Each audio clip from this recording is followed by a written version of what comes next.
মাহে রমজানের আগেই ময়মনসিংহের বাজারে বেড়েছে মাছ, মাংস, সবজি ও মশলার দাম। এ নিয়ে বিস্তারিত জানাতে সরাসরি যুক্ত হচ্ছেন সহকর্মী ইলিয়াস আহমেদ। ইলিয়াস, ক্রেতা বিক্রেতাদের প্রতিক্রিয়া কেমন দেখছেন এই রমজানকে ঘিরে জানাবেন। ক্রেতা বিক্রেতারা কিন্তু মিশ্র প্রতিক্রিয়া ব্যক্ত করেছেন। অর্থাৎ যারা ভোক্তা রয়েছেন তারা বলছেন যে যদি বাজার মনিটরিং রমজানের শুরু থেকেই না করা হয় তাহলে এই যে নিত্য প্রয়োজনীয় পণ্য সহ মাছ মাংসের যে দাম বাড়ছে সেটি কিন্তু অসহনীয় পর্যায়ে চলে যাবে, সেই বিষয়টি তারা কিন্তু বলছিলেন। আমরা এই বিষয়টি নিয়ে যারা বাজার মনিটরিং ব্যবস্থা জোরদার করেন তাদের সঙ্গেও কথা বলার চেষ্টা করেছিলাম। তারা বলছেন যে বিগত কয়েকদিন ধরেই কিন্তু তারা বাজার মনিটরিং জোরদার করে রেখেছেন। অর্থাৎ তাদের যে ভ্রাম্যমাণ আদালত রয়েছে সেটি কিন্তু ময়মনসিংহের প্রত্যেকটি বাজারে বাজারে অভিযান পরিচালনা করছেন। সেই সঙ্গে তারা কিন্তু ব্যবসায়ীদের সঙ্গেও আলাপ আলোচনা করেছেন। অর্থাৎ রমজানকে ঘিরে বাজার যেন সহনীয় পর্যায়ে থাকে। অর্থাৎ আমি এখন রয়েছি ময়মনসিংহের শানকিপাড়া রেলক্রসিং বাজারে রয়েছে। আপনার মাধ্যমে দর্শকদের একটু সবজির দাম জানাতে চাই। অর্থাৎ রমজানের সবচেয়ে নিত্য প্রয়োজনীয় পণ্য হচ্ছে শসা, সেটি কিন্তু আজকের বাজারে বিক্রি হচ্ছে 40 থেকে 50 টাকা কেজি দরে। আমরা দেখেছি যে গত সপ্তাহে সেই শসা কিন্তু বিক্রি হয়েছিল 25 থেকে 30 টাকা কেজি দরে। এছাড়াও ধনে পাতা বিক্রি হচ্ছে 250 টাকা কেজিতে।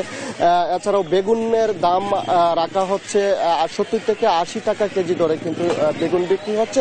সবচেয়ে জাজ চড়াচ্ছে লেবু, অর্থাৎ লেবুর দাম 80 থেকে 100 টাকা হালে। এই বিষয়টি নিয়ে ভোক্তারা কিন্তু খুব জানিয়েছেন এবং ব্যবসায়ীরা বলছেন যে তারা কিন্তু বেশি দামে কিনে এনে তারা কিন্তু বেশি দামে বিক্রি করতে বাধ্য হচ্ছেন, সেই বিষয়টি এখানকার ব্যবসায়ীরা বলছিলেন। এছাড়াও যদি মাছ মাংসের কথা বলি, আজকের বাজারে কিন্তু মাছ মাংসের দামও কিন্তু বেড়েছে। অর্থাৎ দেশি জাতীয় ছোট মাছ বিক্রি হচ্ছে 600 থেকে 800 টাকা কেজি পর্যন্ত বিক্রি হচ্ছে। গরুর মাংস কেজিতে কিন্তু 50 টাকা বাড়িয়ে আজকের বাজারে 800 টাকা কেজিতে বিক্রি হচ্ছে। এছাড়াও ব্রয়লার মুরগিতে 20 টাকা বেড়েছে।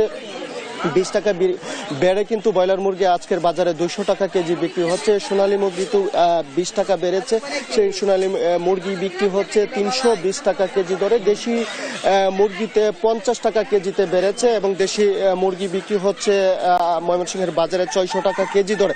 আমরা ব্যবসায়ীদের সঙ্গে কথা বলেছিলাম এবং তারা বলছেন যে মুরগির যে দেশি মুরগি সেটি কিন্তু একেবারেই তারা পাচ্ছেন না, যার কারণে কিন্তু তারা বাধ্য হয়ে বেশি দামে কিনেছেন এবং বেশি দামে বিক্রি করতে কিন্তু তারা বাধ্য হচ্ছেন, সেই বিষয়টি কিন্তু তারা বলছিলেন। আমরা যদি এখানকার একজন মুরগি ব্যবসায়ী রয়েছেন, মুরগির দাম বাড়তি কেন? কইলামই তো, মুরগির দাম বাড়তি রোজার কারণে মনে হয় 600 টাকা 580 টাকা কেজি এটাই। আর এই হাঁস কবুতর 400 টাকা 350 টাকা জোড়া, হাঁস 600 টাকা 550 500। বাড়ার কারণ রোজার কারণে মনে হয় এটাই। এই ব্যবসায়ী বলছিলেন যে রোজার কারণে কিন্তু তাদের যে দেশি মুরগি সহ হাঁস এবং কবুতরের দাম কিন্তু বৃদ্ধি পেয়েছে, সেই বিষয়টি তারা বলছিলেন। অর্থাৎ যারা বাজার মনিটরিং ব্যবস্থা জোরদার করে থাকেন তাদের সঙ্গে আমরা কথা বলেছিলাম এবং তারা বলছেন যে তারা কিন্তু নিয়মিত বাজার মনিটরিং এর দিকে নজর দিচ্ছেন এবং প্রতিটি বাজারে যেন দ্রব্যমূল্যের দাম নিয়ন্ত্রণের মধ্যে থাকে সেই বিষয়টি কিন্তু তারা লক্ষ্য করছেন এবং প্রয়োজনে কিন্তু তারা আইনি পদক্ষেপ কিন্তু তারা নিচ্ছেন, সেই বিষয়টি আমাদেরকে নিশ্চিত করেছেন। অর্থাৎ জেলা প্রশাসন থেকে বলা হয়েছে রোজার মধ্যে যেন বাজার মনিটরিং ব্যবস্থা অর্থাৎ নিত্য প্রয়োজনীয় পণ্যের দাম যেন সাধারণ ভোক্তাদের নাগালের মধ্যে থাকে, সেই লক্ষ্যে কিন্তু তারা তাদের যে প্রত্যেকটি বাজার রয়েছে সেই প্রত্যেকটি বাজারে নজরদারি বাড়িয়েছেন। এই ছিল আমার কাছে ময়মনসিংহ থেকে সর্বশেষ।